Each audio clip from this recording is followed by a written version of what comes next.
Poštovani gledalci, dobroveče. Emisija Puls, kanal televizije Duga, 21 sat. Naš večerašnji i naravno vaš gost je gospodin Dragan Šutanovac, ministar odbrane Vlade Republike Srbije i potpredsednik Demokratske stranke. Gospodine Šutanovac, dobroveče, dobrodošli. Pridružite mi se. Dobroveče. Kako ste se, dobro? S obzirom da sam došao iz Rima gde je bilo plus 15 stepeni, a da je ovde danas minus 10, dobro se. Da, znamo da ste imali zvaničnu posetu i vašem kolegi iz Italije, obavili tamo razgovor, o tome ćemo naravno malo kasnije i prisustvovali mesecu, u stvari završatku svečanosti, mesec dana srpske kulture. Izložbu koja je bila zaista fenomenalna u Muzeju rimske civilizacije. Dobro je da Srbija ima naše ambasadore u sportu i kulturi i da nas na najbolji mogući način predstavljaju u svetu, pogotovo u sportu u posljednje vreme, a verujem i u kulturi. Da, naravno.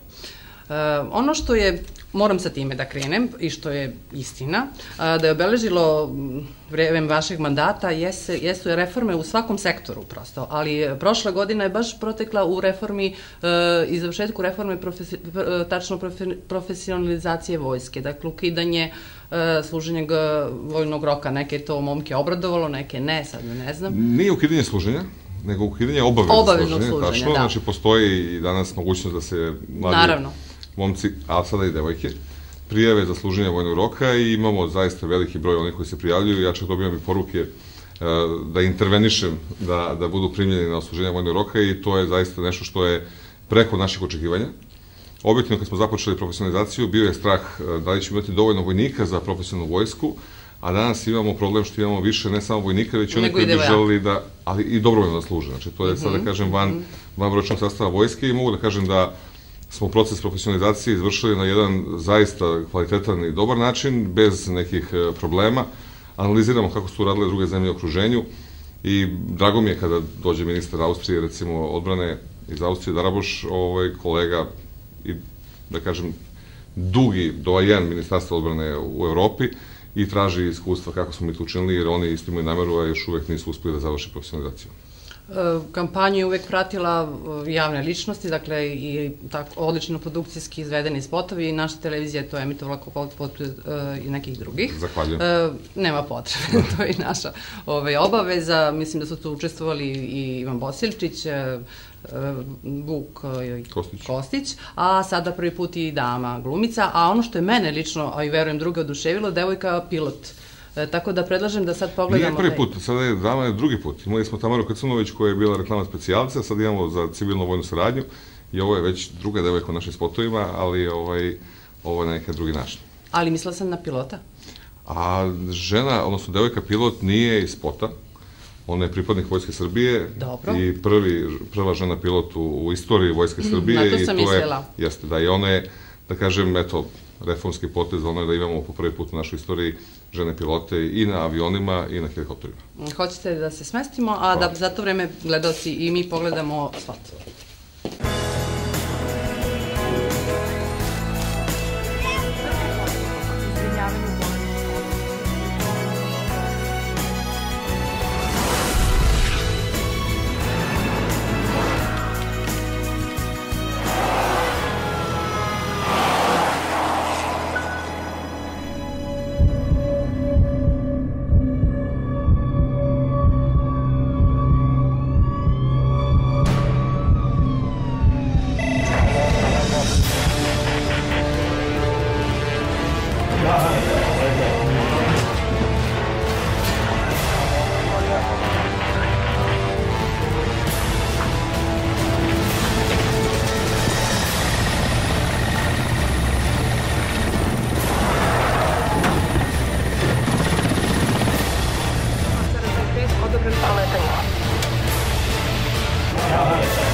Gospodine ministre, pogledali smo ovaj divno urađen, visoko profesionalni, ono što ja mogu da kažem, spot.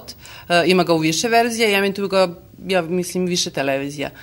Rekli smo da prvi put se pojavljuju i žene. Sad vi recite nešto više. Pa prvo želim da kažem da ovo produkcijski uradila Zastava film i montaža i sve što se tiče filmskog dela, da svi glumci i glumice koji su učestvovali u našim spotovima su radili besplatno taj posao, za koji se inače plaćaju veliki honorari. Naravno da su oni promotivni kako za Vojsku Srbije, a posljednji spot koji smo imali priliku da vidimo, sem toga što promoviše prve žene pilote u Vojsci Srbiji, promoviše civilno-vojnu saradnju, baš u onom delu u kome i Vojska Srbije danas pomaže građanima Srbije, a to je u situacijama elementarnih nepogoda.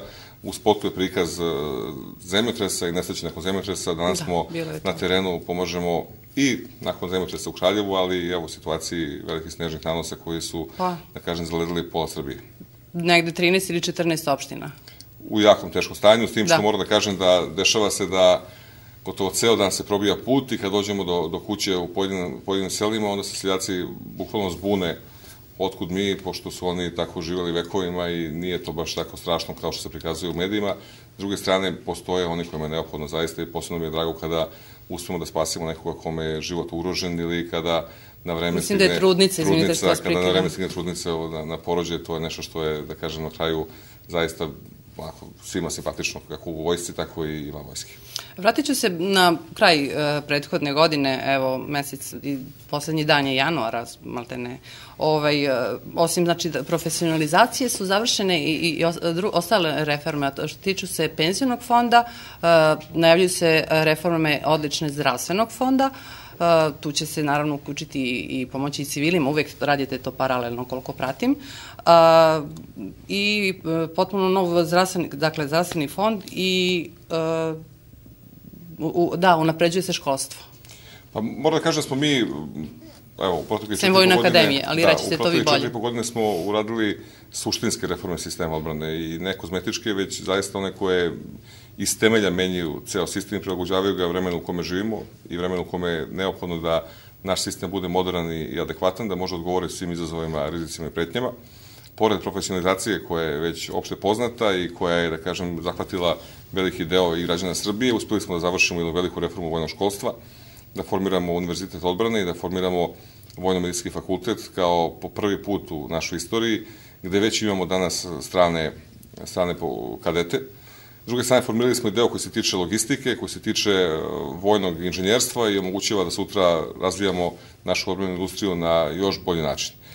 Reformom penzionog fonda koja je startovala 1. januara ove godine, po prvi put dobijamo, da kažem, čist račun u odnosu na budžet Ministarstva odbrane, koji je često bio komentarisan kao najveći, a u stvari nije bio najveći, jer jedan dobar deo tog budžeta odlazio na vojne penzije. Zahvaljujući toj reformi vojnog penzionog fonda imamo čistu i kristalno jasnu situaciju oko vojnog zdravstvenog fonda i mogućnosti smo da konačno posle dugog niza godina i investiramo u vojno zdravstvo i evo sada mogu ekskluzivno da najavim kod vas u emisiji da planiramo da u toku ove godine ugovorimo 4 nova helikoptera koji bi služila za sanitet i za transport i koji bi posle više decenija, preko 25 godina, bili prvi novi helikopteri koji se uvode u naoružanje Vojske Srbije. S druge strane, naše bolnice koje su bile ekskluzivne ranije za vojna lica, danas su otvorene za građanstvo, kako u Beogradu, Novom Sadu i Nišu, i želimo da tako isto napravimo, odnosno obnovimo u Kragujevcu vojnu bolnicu i da i ona dobije isti status kao što imaju u Nišu i Novom Sadu i da omogućimo da svim građanima Kragujevca, znači i civilima i vojnim licima, da mogu adekvatno da se leči, da nemaju potrebu da odlaze u Beograd na lečenje. Sve su to delovi reforme koje se, da kažem, vide. Postoje reforme koje se ne vide, to su nova organizacija, nova sistematizacija, novo uređenje celog ministarstva, brigadni način organizovanja Vojske Srbije koji je bio izuzetno teško postići, tako da ima zaista u segmentu odbrane i celom sistemu ne postoji ni jedan deo koji nije, da kažem, pokrenut i koji danas nije unapređen odnosno na neko prošlo vreme. A naravno sa restriktivnim budžetom, to smo rekli. Sa budžetom koji je višestruko restriktivan, u nekim segmentima praktično ako pogledate iz 2008. budžet i danas mi imamo neki manjak od gotovo 400 miliona eura. Da smo imali budžet kao 2008. godine, 2009. 10. 11. i danas 12. mogli bi da kupimo zasigurno novu eskadrilu višenamenskih borbenih aviona koji su nam neophodni i PVO sisteme i još dosta toga. Ali ono što moram da kažem da je taj deo posla u stvari najlakši. Kad imate novac, lako je kupiti ono što vam je neophodno, teško je obezbediti novac i mi smo se trudili da obezbedimo i novac kroz pomoć našoj odbrambenoj industriji koja pravi izuzetno pozitivne rezultate u odnosu na više decenija stagnacije. Napokon smo danas se vratili na svetsku mapu proizvođača naoružanja vojne opreme na jedan izuzetno kvalitetan način i evo da kažem da smo 31. decembra u 6 sati popodne, znači u uoči nove godine, potpisali najveći jedinični ugovor koji je Srbija prošle godine potpisala. Htjela da vas pitam, ali recite. Da, ugovor o izvozu naoružanja vojne opreme koji je potpisao SDPR u vrednosti od nešto malo manje od $70 miliona, što je, kažem, najveći jedinični ugovor. Nažalost, u medijima nije zapažen na način da... Evo, ja sam htjela da vas pitam. Pa, obično u medijima, ako otpustite 5 radnika, to bude vest, a kada imate ugovor od $70 miliona, to ne bude vest, jer danas u Srbiji očigledno su vesti samo one koje su negativne i poželjne za medije, ja ne znam od čega, da se prvo priča o negativnim stvarima, a da se pozitivne stvari pomere i da ne budu prikazane. Ono što je nama drago, to je da u sistemu odbrane negativnih stvari više nema, pa nas možda manje ima po medijima, ali nije to problem. Ima onih pozitivnih, evo ja sam za ovaj podatak, kažem, znala. Kao da i Zastava već radi izvoz za NATO, je li tako? Zastava radi izvoz za Ameriku, očekujemo realizaciju velikog ugovora. Zastava će ove godine imati, da kažem, renesansu u odnosu na ranije godine. Očekujemo da ove godine bude ugovaranje u visini od oko $35 miliona. To je više nego što je bilo ranijih godina i to će biti rekordna godina, ali ja moram da kažem, Zastava još uvek nije izašla na zdravu granu. Zastava još uvek ima probleme koji se tiču viška zaposlenih, loše strukture zaposlenih, starosne strukture i neophodno je da država investira određena sredstva, ne bi li se Zastava svela i na broj i na onaj kapacitet koji je neophodan kako za Vojsku Srbije, tako i za izvoz. Što se tiče Vojno-tehničkog instituta, neki dan ste ga obilazili zajedno sa ambasadorima i predstavnicima drugih zemalja i bili su oduševljeni, svi znamo šta se tamo nalazi, nismo posetili ili pratimo iz vašeg izlaganja vidimo, pa pominjali ste sad koliko je on značajan i normalno ulagaće se i uložit će se... Mi smo u poslednjih 3 godine investirali u Vojno-tehnički institut više nego u poslednjih 15 godina kumulativno. Za sve one koji pamte Vojno-tehnički institut u vremenu kada je postojala bivša Jugoslavija, želim da kažem da mi ne želimo da ugasimo taj institut, naprotiv, to je možda najvažniji državni institut koji postoji ne samo u Ministarstvu odbrane, već u cijeloj državi. One proizvode koje su oni do sada razvili, a to je preko 1300 proizvoda, najveći deo je našog kupca i u inostranstvu i u zemlji i želimo i da dalje podižemo kapacitete instituta, jer on praktično predstavlja i ekonomski razvoj i privredni zamajac cijele zemlje. Ono što je bitno reći, u ovom trenutku mi otprilike godišnje oko €20 miliona investiramo u institut, on nas košta otprilike taj novac i siguran sam da će se isplatiti i da praktično veliki deo naoružanja vojne opreme koji se izvozi u inostranstvo je upravo delo naših inženjera, kojih imamo sve više, jer smo počeli da upošljavamo i mlade inženjere posle dugog niza godina. Da se vratimo sad na Italiju i posjetu vašem kolegi, sa njim ste razgovarali što se tiče strateškog partnerstva i izvoza, saradnje.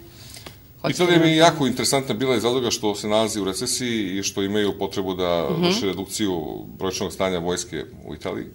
Za sve one koji govore da vojska Srbije je mala, evo da vam dam jedan primjer, znači Italija je prilike 10 puta veća nego što je Srbija po brojnom stanju.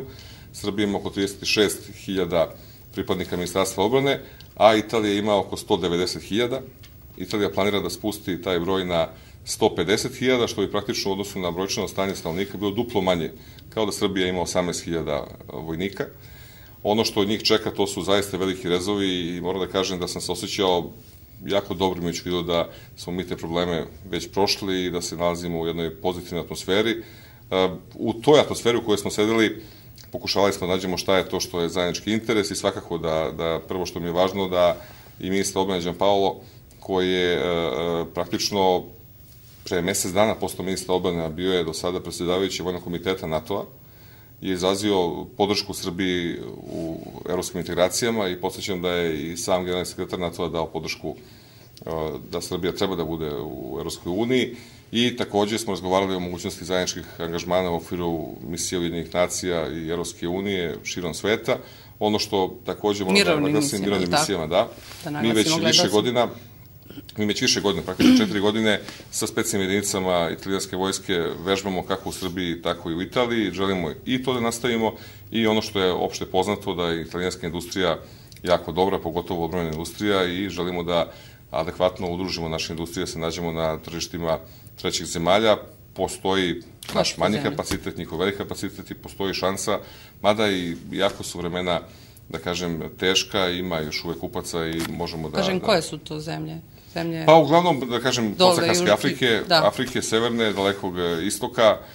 Mi smo u našem planu za 2012. godinu stavili da će nam biti sfera interesovanja Latinska Amerika, znači centralna i Južna Amerika, a posebno zemlje podsaharske Afrike, pre svega Angola, koja nam je izuzetno važna i nadam se da ćemo vrlo brzo imati posetu ministra odbrane Angole i da ćemo konačno ugovoriti tu vojnu bolnicu o kojoj pričamo već duže vremena. Da bi mogli i naši... I građevinske firme i to bi onda bilo zaista jedan multidisciplinaran posao i za sistem odbrane, i za građevinske firme, i za naš sistem obrazovanja, i za naše lekare, i vojne, i civilne. Ukoliko bi taj posao zaživeo, mi bi praktično u nekih 7 godina školovali oko 1000 pripadnika Ministarstva zdravlja i odbrane Angole u Srbiji i slali isto toliko ljudi u Angolu da rukovodi tom bolnicom i verujem da bi to bio zaista dugoročna saradnja i potvrda naših prijateljskih odnosa koje imamo još iz Titovog vremena. Sad ću se vratiti na priču o opet naoružanju i donacijama, a to je danas se pojavila, da sad ja ne znam da li je to, vi ćete mi reći 21 ili u pitanju 17 kamera koje nama treba... 17+4, neko je pustio vest koja je... Pa danas sam našla na sajtu 17. Da, 21 Haber treba da stigne do proleća, odnosno dakle, ipak 21. Između proleća i leta. Od toga nekih 17 će biti specijalnu brigadu, ovi ostali će biti za centar za obuku u bazi Jug. To je, da kažem, velika donacija i izuzetno važna, ne samo s aspekta koliko vredi, već dugi niz godina mi nismo dobijali, da kažem, borbena sredstva u donaciji. Uglavnom smo dobijali sredstva koje se služe za civilnu vojnu upotrebu, od računara, nekih civilnih vozila, vozila ambulantnih i tako dalje. I ovo je po prvi put posle dugog niza godina dobijamo neka, da kažem, sredstva koje služe za borbenu upotrebu i to je pokazatelj jednog, da kažem, novog i dobrog partnerskog odnosa. I oni će, znači, služiti, rekli ste nam, u specijalnim jedinicama? Oni će biti u specijalnoj brigadi, specijalna brigada koja se nalazi u Pančevu. Ali pojasnite malo, dobro, završite.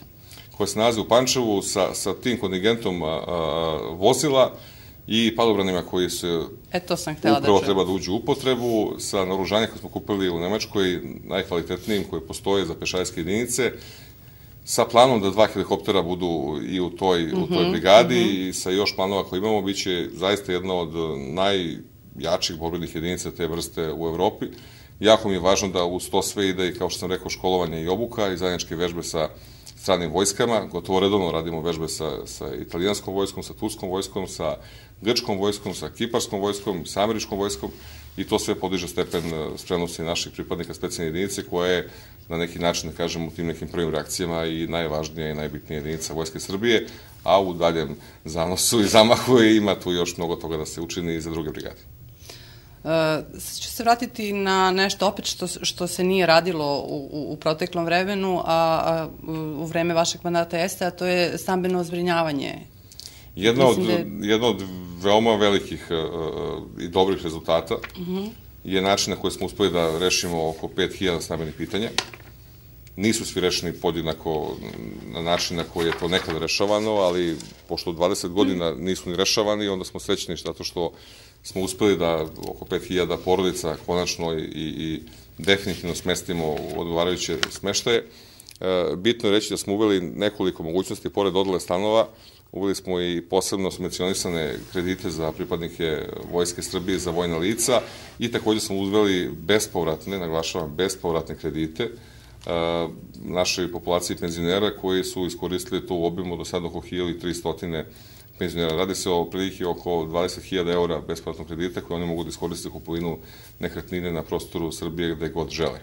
Naravno, taj novac nije dovoljan da se kupi stan u Beogradu, ali taj novac sasvim dovoljan da se kupi čak kuće sa okućnicom u bilo kom manjem gradu širom Srbije i to je način na koji planiramo da rešavamo te probleme u budući. Ono što je važno reći, pokrenuli smo inicijativu za pravljanje montažnih kuća. Te montažne kuće su po američkom principu sa dugim vekom trajanja i radimo upravo na projektu u Valjevu i Subotici, a verujemo da će to biti projekat za 21. vek na koji način ćemo rešavati stambeno pripadnike Vojske Srbije koji imaju pravo da se njima reši stambeno pitanje. Dan vojske će od ove godine, vraćate se i tradiciji, to mi se onako, ne meni, nego svima dopada. Dakle, vojska, to kažu i glumci koji smo intervjuisali, da su zbog toga i pristajali, da im se to baš to i dopada, što se onako vraća, znači, zastava, grb, pa čast vojsi, tako da se i dan vojske od ove godine, je li tako, pomera, nije više na... Pa prvo, moram da kažem da mi od praktično 1918. da kažem, mi nismo imali Vojsku Srbije. Sve memorije koje imamo ne vezuju se za Vojsku Srbije, već za vojsku ili Jugoslavije, ili Savezne Republike, ili Srbije, Crne Gore i tako dalje. I mi smo praktično preprošle godine preoznačili konačno Vojsku Srbije sa novim simbolima, novim emblemima, sa novim oznakama i to je nešto što izaziva poštovanje kod onih koji su tradicionalisti, ali na jedan modern način. I to nas čini izuzetno zadovoljnim. S druge strane, imali smo proslavu Dana vojske koja je bila 15. februar, koji jeste veliki datum i za vojsku i za državu. Sretenje, dan državnosti. Sretenje, dan državnosti i prvi ustav i tako dalje, ali nije bio adekvatan, imajući vidu da se sklopi i neradni dani, tačno, i sklopi se onda u jednom danu dva velika praznika, što inače ni vojne hunte ne rade, pa ne želimo ni mi. Takođe smatram da nije prirodno da svi ne rade u Srbiji, a da 2 dana vojska se sprema za neku pokaznu vežbu. Ono što me čini srećim i zadovoljnim, što smo i u Požarevcu na 6. maj pokazali jednu prvu vežbu naše garde. Da, već pre 2 godine na Đurđevdan. Tačno na 180 godina postojanja garde u Miloševom gradu. Mislim da će kolege pokazati to. Smo imali, da, prvi je Zircir koji smo pripremili posle nekih 75 godina. I bilo je prelepo. Kasnije to što je bilo prikazano u Požarevcu se prikazuje u svim gradovima širom Srbije i zaista donosi, da kažem, pozitivne efekte i drago mi je da se, eto, i na taj način promoviše naša vojska i vojnički poziv i takođe mi je drago da konačno ljudi koji nose uniformu je nose na jedan, da kažem, častan način, a ne da ih više niko blati kao što se dešavalo 90. godine. Evo, predlažem da je vrlo interesantna, i dan danas interesantan, da je upravo u subotu emitovana prva u 16 u nizu, ako se ne varam, jednosatnih epizoda, a to je Vojna akademija. Prva serija koja je na takav način rađena u Srbiji. Dugo nije rađena ni u svetu takva. Pa, ovi analitičari medijskog prostora kažu da nikada nije rađena, ili dugi niz godina nije rađena tematika Vojne akademije. Pa nisam analitičar, ali gledala sam i... Kažu da ima naši više od tih policijskih akademija koje su rađene, neke su duhovite, neke nisu, ali ovo je, znači, rađeno na osnovu ideje gospodina Garića, koji je producent i mene. Pre nekih 2 godine došao je kod mene u kancelariju sa idejom da se priprema film o prvoj bitci Prvog svjetskog rata, to je Cerska bitka, koja će 1914. slaviti 100 godina i pošto smo konstatovali da ima dosta vremena do 2014. Onda smo u razgovoru došli do zaključka da bi bilo zaista fenomenalno da se uradi jedna serija o Vojnoj akademiji koja je prikazala te mlade ljude koji pohađaju našu Vojnu akademiju danas u drugoj deceniji 21. veka. Veoma interesantno i za one koji su bili na akademiji ranije, svako nalazi sebe u nekim segmentima, ali ima problem da prepozna devojke koji ranije nisu bile. Tako da će to verovatno izazivati i određene komentare onih koji ne misle da devojke treba da idu u vojsku, sa kojima se ne slažemo, da budem vrlo jasan. Ali ono što mi je važno, to je da smo mi kao sistem učestvovali ne samo u pomoći ovoj seriji, već i velikom broju kulturnih događaja, velikom broju filmova, velikom broju koncerata. Jeste, evo, napomenut ćemo za divan koncert Selogori. Jeste, imali smo odličan koncert i nekoliko operskih koncerata. Humanitarni je. Uglavnom sve što radimo je humanitarno. Ali dobro, da prosto podsjetimo gledalce. Galerija Doma vojske je jedna od najboljih postavki koje postoje u Srbiji u vremenu kada Narodni muzej ne radi, ima najbolje izložbe i ja zaista sve pozivam kad imaju priliku da posete. Uvek imamo neke izložbe koje su jako dobre. Već 15. februara ćemo imati tradicionalni koncert koji zovemo Naša deca. To su deca vojnih lica koja sviraju ili pevaju i takođe doprinose širenju kulture i ljudi koji danas u vojsci imaju, da kažem, relativno male plate, uspevaju da izdvoje novac za svoju decu, da ih uče muzici, što je nama jako važno. Znači, ulažemo, investiramo dosta toga u kulturu i u nekim segmentima mislim da doprinosimo zaista na adekvatan način promociji srpske kulture. Rekao sam u Rimu na zatvaranju izložbe da odbrana države i naroda, da, Svetog Savu, da odbrana države i naroda mora da ide kroz odbranu našeg identiteta, a naš identitet je sadržan u našoj istoriji, našoj kulturi i mislim da odbrana i kultura mogu da se nađu zajedno. Pa naravno. Pomenut ću nešto što sam propustila malo časa, a to je da je, čini mi se, 25. ako ne ispravite me, sleteo na aerodrom Batajnica Piper Seneca, je li tako? Da. Nešto se malo, volim avione, pa razumem. I objasnite nam, mada evo ja znam čemu će on služiti. Tužna činjenica da posle 25 godina prva letelica strane proizvodnje ulazi u sastav Ministarstva odbrane. Tužna s aspekta da naprosto je to moralo da se desi i ranije.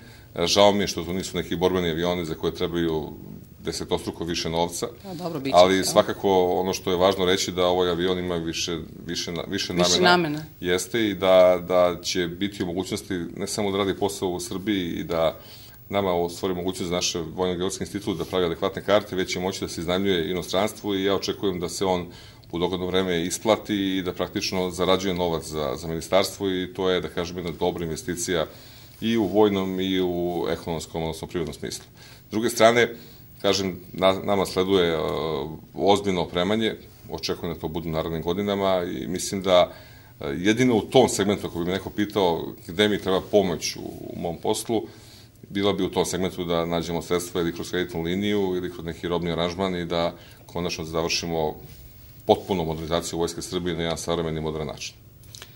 Dobro, pomenuli ste kontakte i stalnost u kontaktima, znači sa zvaničnicima što Evropske unije, što evo Amerike i razgovarate svakako sa njima o tome šta se sve bilo u decembru. Očekujemo se i pozitivan rezultat u martu.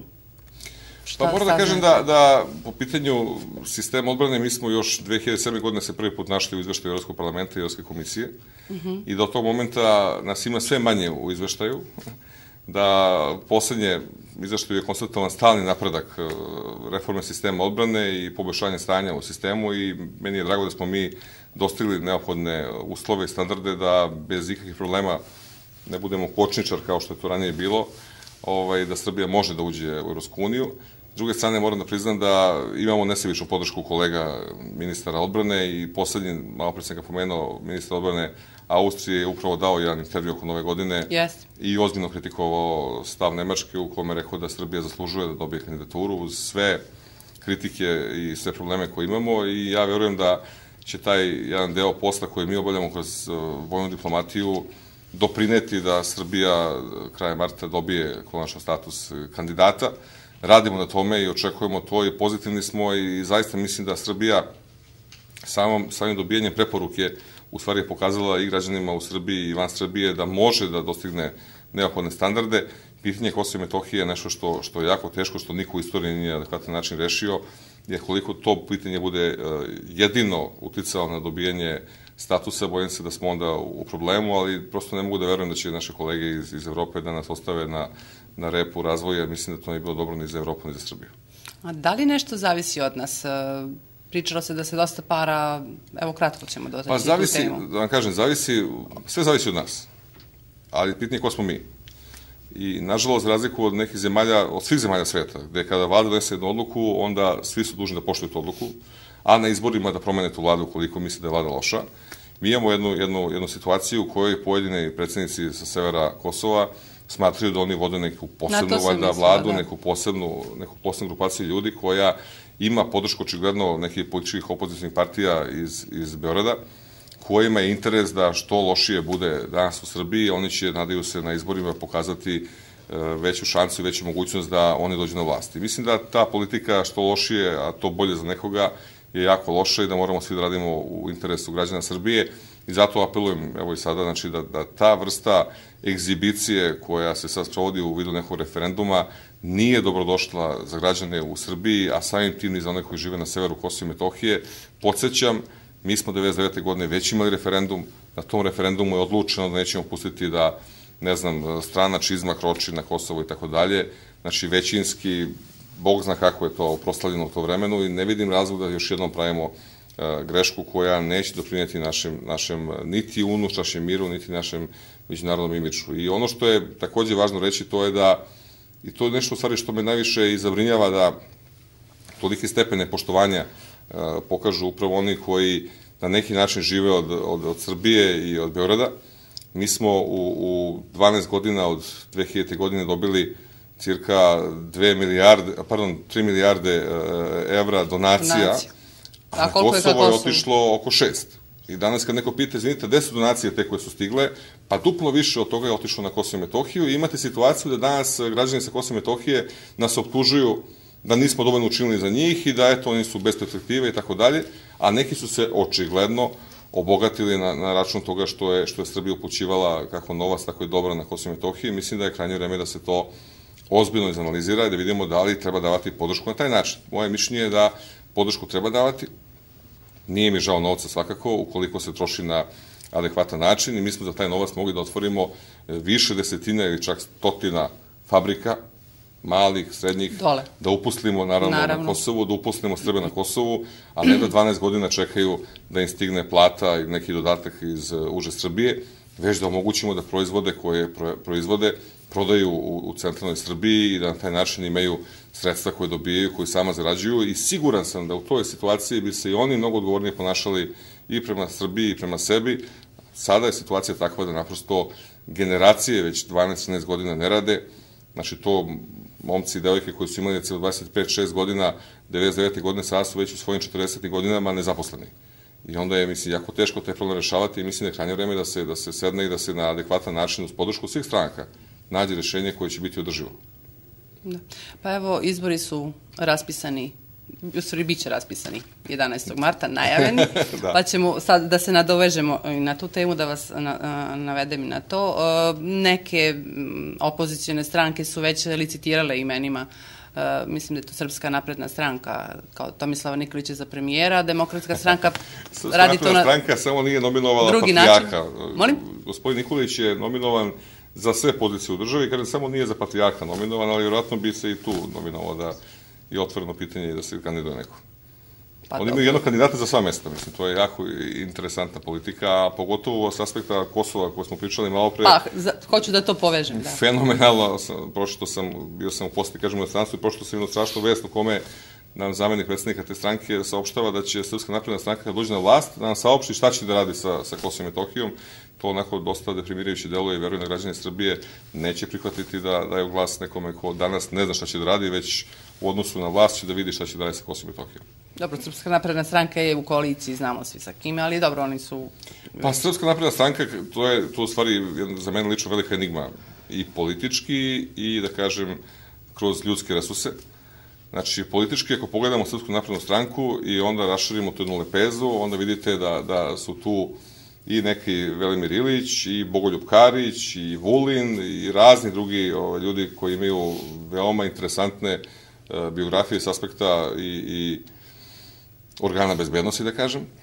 A onda kad pogledate još iza toga ko se sve krije i ko sve daje podršku na rušenju predsednika Tadića, vidite da tu ne postoji interes građana Srbije, jer naprosto ukoliko imate ljude koji su na raznim poternicama ili koji su u zatvoru, a koji otvoreno angažuju advokate iz redova najviših funkcionera Srpske napredne stranke, ili ukoliko imate one koji su danas jasno i glasno protiv države, a susreću se sa Nikolićem, ono nam je jasno da se u stvari skuplja jedna vrlo šarolika ekipa ljudi koja ima zajednički interes da promeni vlast, ali me zanima šta će biti dan posle toga njihov interes i na koji način će oni taj plen podeliti. Pretpostavljam za neke da će tražiti da budu abolirani, da budu pušteni na slobodu i tome slično, ali bojim se da to nikako neće biti dobro za Srbiju i kažem, ja sam uvek bio optimista i verujem da građani Srbije će u danu kad se budu odlučivalo biti svesni da ne odlučuju oni o mojoj sudbini. Oni odlučuju o našoj sudbini, uključujući i svoju sudbinu, pa ukoliko budu voljni da svoju sudbinu povere ljudima koji ne znaju šta će s njom da rade dan posle, onda će biti jako loše za celu državu. A kako će Demokratska stranka? Naravno, navikli smo da se vi u toku kampanje baš ne kažete odmah ko će biti na kom mestu, već drugačije radite kampanju, uopšte drugačije se i nastupa, pa nekada neki, ajde da kažem, kolege kažu da ima sukoba ili ne, u stvari su to vaši razgovori, dijalozi, da je to tako normalno. Ja to tako gledam. Ovo što ste sad rekli, ako dozvolite, znači, to je vrlo interesantno na koji način se u Srbiji govori o strankama, na koji način se govori o jednoumlju, na koji način se govori o liderskim strankama I onda kada imate jednu stranku koja je demokratska i koja ima, da kažem, živ unutrašnji dijalog, dijalog u kome se donose odluke kao u jednoj porodici u kojoj se razgovara, onda svi ti koji priželjkuju da Srbija bude stvorena na osnovu dijaloga, krenu da pričaju i raspiruju neku svađu i da, eto, govore o nekom raspadu i ja sam od 96. godine član stranke, ne znam više koliko raspada sam slušao da će biti, svaka skupština, svaki izbori, samo što se nismo raspali, a mi sve jači i jači. I mislim da građani Srbije treba da u stvari pogledaju druge stranke koje decenijama ne mogu da promene svoje lidere, koje su praktično one man show, što bi se reklo, i danas ako zamislite, na primjer, Srpsku naprednu stranku bez Tomislava Nikolića, bojim se da to nije bilo osnovno ništa. Dobro, imate Vučića. Pa, izvinjavam se, ako sam ga uredio. Da, ali mislim da ne govorimo o drugim strankama koje su, ne znam, Velimir Ilić, Vojislav Koštunica, Vojislav Šešelj, mislim, čovjek je u pritvoru 8-9 godina, oni dalje, mislim, bez njega ne mogu da naprave ništa. Tako da, naprosto smo ponosni na to što imamo, da kažem, unutrašnju debatu, to nisu sukobi, to su sukobi mišljenja, mislim, što je nešto što je sasvim prirodno. Najveće kompanije sveta plaćaju ljude da dođu, da se skupe s njima mišljenju, da bi došli do dobrog rešenja.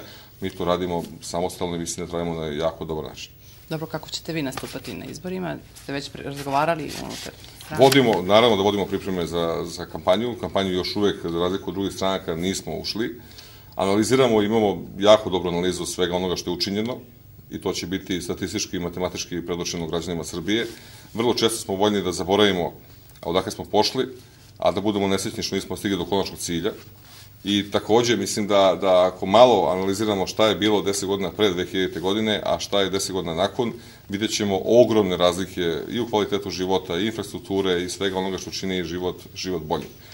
Mi često kritikujemo u odnosu na neko okruženje, neki svet koji nije bio u ratovima, koji nije bio u sankcijama, koji nije imao diktaturu, koji je napredovao kad smo mi nazadovali, ali red bi bio da prvo izanaliziramo odakle smo mi krenuli dok smo stigli i ono što mi je važno reći, to je da u segmentu kojim sam ja odgovoran, u mom polju dejstva, kako bi rekli vojnici, zoni odgovornosti, ne postoji zaista ništa što bi bilo sporno i mislim da se to čak osjeti u komentarima mojih uvaženih kolega iz opozicije koji napadaju pre svega ideološko opredeljenje, ali ne i rezultate rada. Ali neki vaši koalicijni partneri URS su već odavno krenuli onako u kampanju, mi vidimo tu bilborde sa najavama gradonačelnika, a u neki ja ne znam, uvek sam se pitao da smo bili u opoziciji, kad dođemo u vlast, da ćemo imati para za kampanju, pa da pokrenemo kampanju 6 meseci ranije i tako dalje. Mi nemamo novaca. Oni rade u punom zamahu, idu po Srbiji svakog dana. Ja ne znam odakle im podrška finansijska, tako nešto. Mi ćemo raditi kampanju kada ona bude zakonski definisana. Sve van toga, ja mislim, čak zakonski nije dozvoljeno. Ali negde razumemo... To znam, da zakonski nije dozvoljeno. U strahu su velike oči, pa mislim da ako potrče ranije da će stići pre. Verujte mi da toga ne zavisi mnogo i mislim da ovoga puta billboard ili spot neće doneti promenu, već naprosto kada se bude jasno... Nisam videla billboarde, da, i... Pa kad se bude jasno definisalo ko je šta učinio, ko je zašto bio odgovoran, gde su rezultati loši, gde su bolji. Danas vidim kolege iz vlade koji su često voljni da za sve što je loše optuže Demokratsku stranku, a sve što je dobro da podelimo na ravne časti. Ne možemo da podelimo ni sve što je dobro, ni sve što je loše na način na koji oni zamišljaju, već naprosto da imamo ko je bio u čemu odgovoran, jer kada se formira vlada, tada svi žele da dobiju određeno parče vlasti i da preuzmu odgovornost. Pa sada, koliko ste preuzeli odgovornost, onda treba da vidimo na kraju dana šta je to što je učinjeno, odnosno šta je to što nije učinjeno. I mislim da će to građanima Srbije biti najbolja računica koja može da se predstavi. Da li da vas pitam ili ne, sad dilema za koalicije eventualno, ili to... Rano je za koalicije. Ono što mogu da kažem da stranke manjina koje su s nama bile i ove godine su dobrodošle, ima još partnera koji su nam dobrodošli. Ono što me malo zbunjuje, to je da neki partneri bi hteli i sa nama i sa nekima drugima, to mi baš nije... Juče sam čula i ja tako. To mi baš nije najjasnije, ja ne mislim da se na taj način politika može voditi i ono što je u stvari, što možda bude najgori rezultat takve vrste politike, to je da na kraju budemo svi isti. I svako može sa svakim i svi smo isti i to se u nekom životu naziva promiskuitet i ja sam pre 5 godina rekao da politički promiskuitet u Srbiji nije dopušten i ne bi smeo da se to radi, jer naprosto u toj situaciji napravite situaciju da građani niti znaju za koga glasaju, niti znaju koja politika, niti će se desiti sutra, niti ko je odgovoran i na kraju dana se zapitaju šta se desilo u 4 godine. Inače, lično da vam kažem, mislim da će demokratizacija Srbije i regionalizacija na adekvatan način doći tek kada se bude većinsko odlučivalo ko su poslanici u Skupštini Srbije i kada građani budu znali ko njih reprezentuje u parlamentu Srbije i ko je njima kriv zbog toga što njihova lokalna samouprava nešto nije dobila ili je dobila manje nego što je trebala, a ne ovako kada imamo liste koje su sada još apsurdno zatvorene, pa čak neko ko u kampanji, ukoliko bude ušao na listu, u kampanji ne radi ništa, može da bude poslanik i bez rezultata. Znamo svi da je ekonomska kriza ne samo kod nas, nego u čitavoj Evropi, čitavom svetu. Čak se raspravljalo da li da kapitalizam ostane u ovakvom obliku. Ono što sam pratila i čula i pratila negde u nekim vašim izjavama je možda promena, šta predlažete sem, eto, vi imate odlične rezultate, mislim da ministarstvo je ovo, ali da li je možda promena poreskog sistema interesantna za... Pa nekoliko stvari mislim da mogu da Srbiju u kratkom vremenskom roku promene. Znači, poreski sistem, složit ćemo se svi, da nije adekvatan. I sa tom sumom novca koja postoji u našoj privredi, siguran sam da može na adekvatan način da se oblikuje, da niko ne bude na gubitku, da svi budu na gubitku i da se taj novac, kažem, drugačije raspodeli. S druge strane, imamo kako od naših kompanija koje zapošljavaju, tako i od velikih svetskih kompanija koje dolaze, problem sa izdvajanjem za doprinose i za porez, koji dostižu do nekih 66-67%, što je dosta visok procenat. Imamo kapacitete koji su pokrenuti u posljednje vreme. Ja mogu da kažem da ovo što Dušan Petrović radi u sistemu poljoprivrede zaista ima adekvatan odgovor, da smo mi 30% povećali izvoz, da svake godine po 2% povećamo proizvodnju, što je jako veliki doprinos bruto domaćem proizvodu Srbije. I s treće strane, tamo da imamo najmanji rezultat ili još uvek najmanje vidio rezultat je energetika. Naprosto toliko pričamo o energetici, o našoj vodi i o vodama, a nismo uspeli da dugi niz godina napravimo ni jednu elektranu. Jesmo pokrenuli revitalizaciju i remont elektrana i na Đerdapu i nekoliko elektrana širom Srbije, ali mislim da je Kostolac isto tako, bravo, ali mislim da je neophodno da radimo elektrane na našim vodama koje su zaista potentne i imaju mogućnost da ne samo obezbede energiju za Srbiju, već iz izvoz.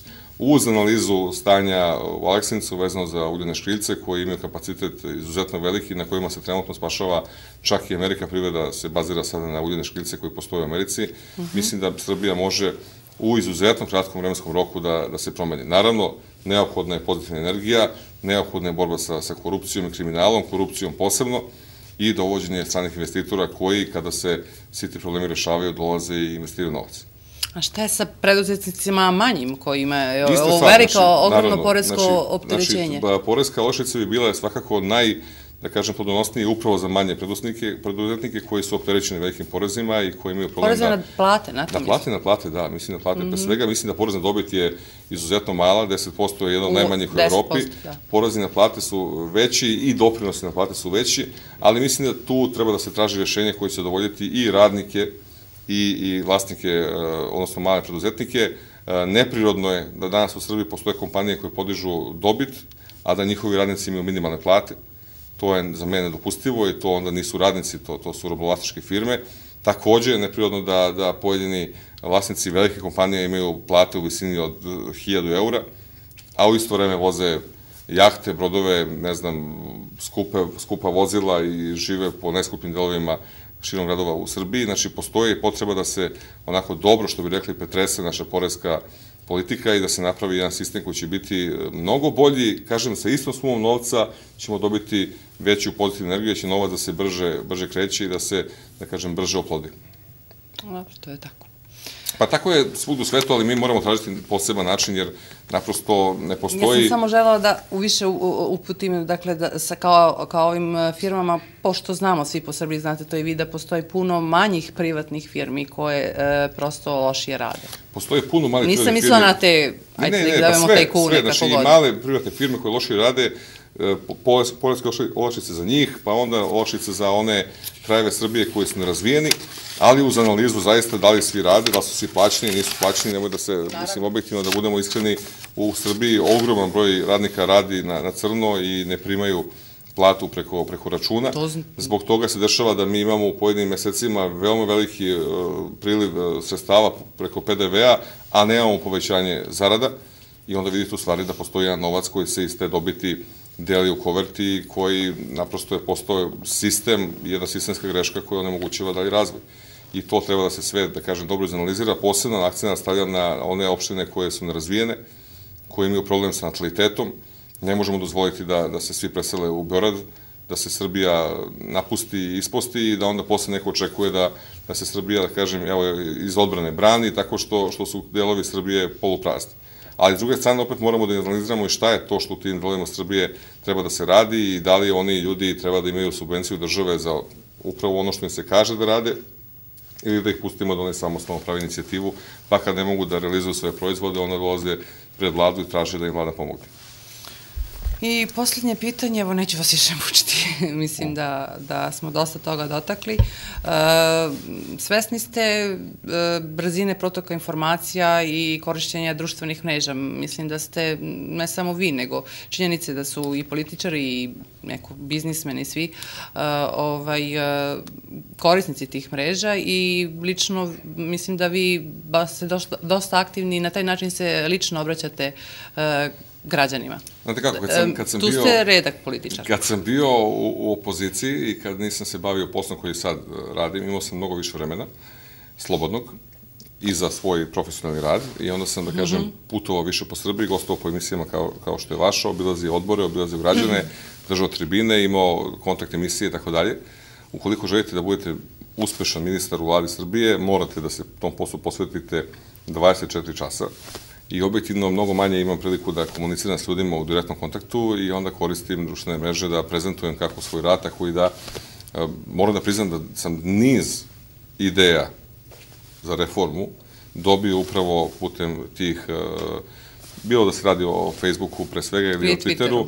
Znači, postoje mladi ljudi koji imaju veoma dobre ideje i rešenja, koji naprosto vide probleme nekim drugim očima i rešenja nekim drugim očima i sugerišu mi i neke smo stvari čak i ugradili u naš sistem i ja im se zahvalim ukoliko su, a dešava se da mi pišu čak i vojnici, ukoliko su sistema, nagradim ih nešto i pohvalim i njima je značajno da oni doprinesu promenama, a verujte mi, što je jako interesantno, nekada se rešenje nađe jako jednostavno, samo ako se pomerite 2-3 metra od njega, ali mi sedimo za stolom i ne vidimo ga i onda sugestija koja stigne preko društvene mreže bude kao onaj eureka i rešimo problem. Inače, često razmenjujem, čak sam intervjue dao putem profila i s druge strane informišem se i sam šta se dešava.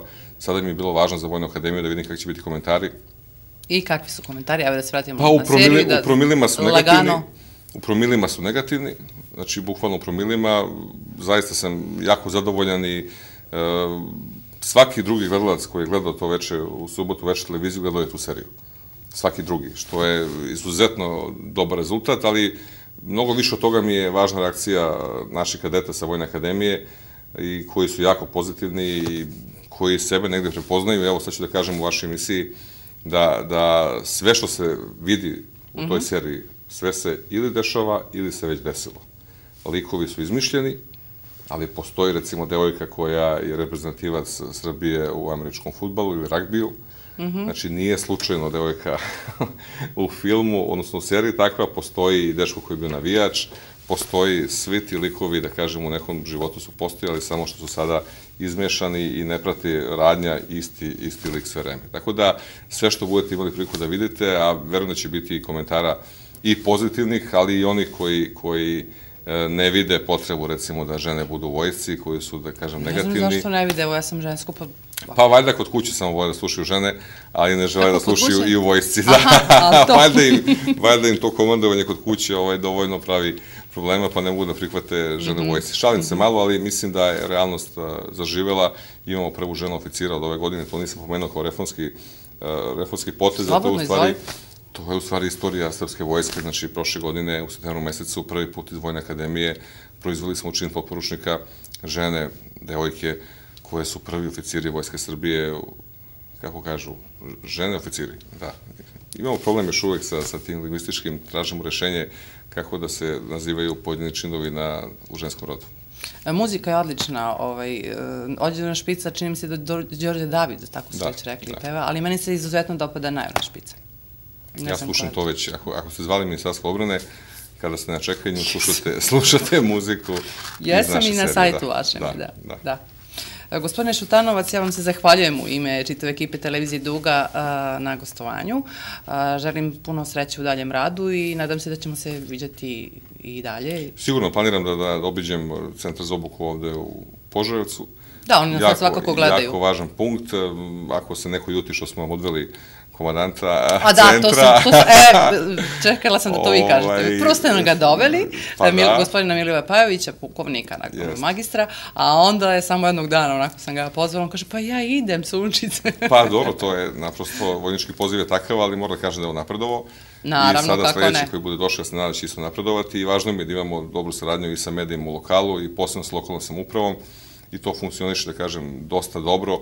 I bitno mi je da gde god je vojska prisutna, a nije, nažalost, na celoj teritoriji Srbije, postoji gradovi koji više vojsku nemaju, da bude saradnja kvalitetna, jer objektivno dobar deo budžeta opštine se puni upravo kroz plate i penzije koje primaju vojna lica i koje se troše posle u vašem gradu i to je jedan ekonomski stimulans što bi neki gradovi platili da im dovedemo vojsku. Jeste, pre 3 godine smo imali ovde užasno, baš na Svetog Nikolu, užasnu katastrofu ka gradištu, tako da vojske nije bilo, boga mi bilo bi žrtava. Tada je bio pukovnik Markovski. Markovski, jeste, Vinko Markovski, evo, pozdravljam ga ovim putem. Jeste.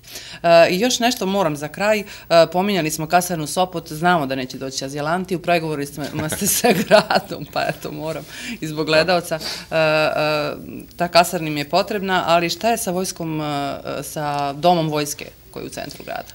Prvo moram da kažem da građani znaju, cenu koštanja bilo kog uslovno rečeno objekta koji pripada Ministarstvu odbrane, odnosno koji na korišćenju Ministarstva odbrane, ne definiše Ministarstvo odbrane niti vojska, već poreska uprava. Znamo to. To vi znate, ali neki gradonačelnici koji to znaju, dezavuišu javnost. Pre svega gradonačelnik Kragujevca koji sve vreme govori kako vojska traži puno para. Znači, vojska ne traži puno para, već poreska uprava definiše cenu. Ukoliko je ta cena adekvatna, ide se na tržište i pomodi se lokalnoj samoupravi.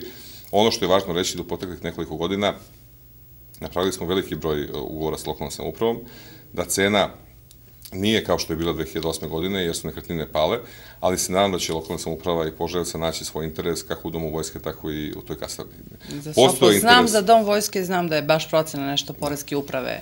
Pa vidjet ćemo, znači ja ne mogu da smanjujem, nemam pravo naprosto da utičem na to i to nije moj posao, ali mi je važno da imamo pozitivnu energiju sa obe strane i također ću da kažem da su postale ideje da dođu i azilanti u Požarevac, ali eto, dok sam ja na ovom mestu, to, eto, mogu da vam kažem, neće desiti.